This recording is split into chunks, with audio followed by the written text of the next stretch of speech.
بسم اللہ الرحمن الرحیم۔ السلام علیکم ورحمۃ اللہ وبرکاتہ۔ ناظرین کرام، ماہ رمضان المبارک کے دوران میں پیش کی جانے والی ٹرانسمیشنز کے حوالے سے درد مندی کے ساتھ کچھ گزارشات آپ کی خدمت میں پیش کرنا چاہتا ہوں۔ پچھلے کئی سالوں سے ہم دیکھ رہے ہیں کہ اس مقدس مہینے کا تقدس پامال ہو رہا ہے۔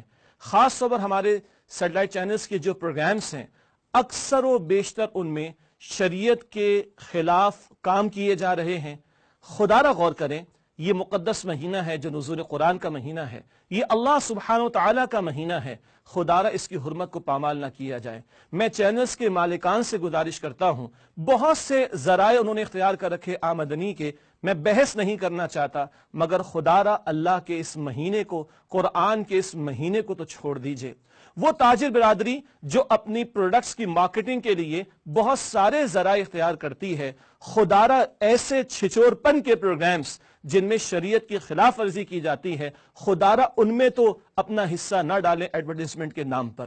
میں اہل دین ان ساتھیوں سے بھی گزارش کرنا چاہتا ہوں کہ جو ان پروگرامز میں جاتے ہیں جہاں مخلوط محافل بھی ہیں، شریعت کی کھلی خلاف ورزی بھی ہے، اور وہاں وہ حضرات بیٹھتے ہیں تو ایسے غلط پروگرامز کو جواز میسر آتا ہے۔ گزشتہ سال کراچی میں فروٹ کی پرائسز بڑھ گئی تھی ماہ رمضان میں، تو کچھ بھائیوں نے، کچھ ساتھیوں نے ایک تحریک چلائی کہ فروٹ نہ خریدو، تو فروٹ والوں اور فروٹ بیچنے والوں کے عقل ٹھکانے آ گئی، پرائسز کم ہو گئیں۔ خدا را کوئی تحریک چلائے کہ ایسی ہلڑ بازی والی ٹرانسمیشن اس میں شریعت کی کھلی خلاف ورزی ہو رہی ہے، ان کا بائیکاٹ کیا جائے۔ ہاں، ہم گزارش کریں گے اگر یہ میڈیم اویلیبل ہے تو خیر کے کام کے لیے استعمال کیا جائے، اچھے پروگرامز پیش کیے جائیں، سنجیدہ پروگرامز پیش کیے جائیں، قرآن سے قربت کا معاملہ ہو، رمضان المبارک کا تقدس برقرار رکھا جائے۔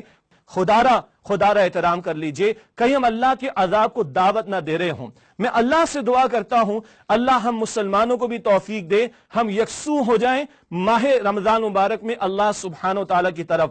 خدا را اس دربندی کی آواز کو قبول کیجئے، اور جن جن کا حصہ جہاں جہاں ڈل سکتا ہے ڈالیں، تاکہ اس ماہ مبارک کا تقدس پامال نہ ہو سکے۔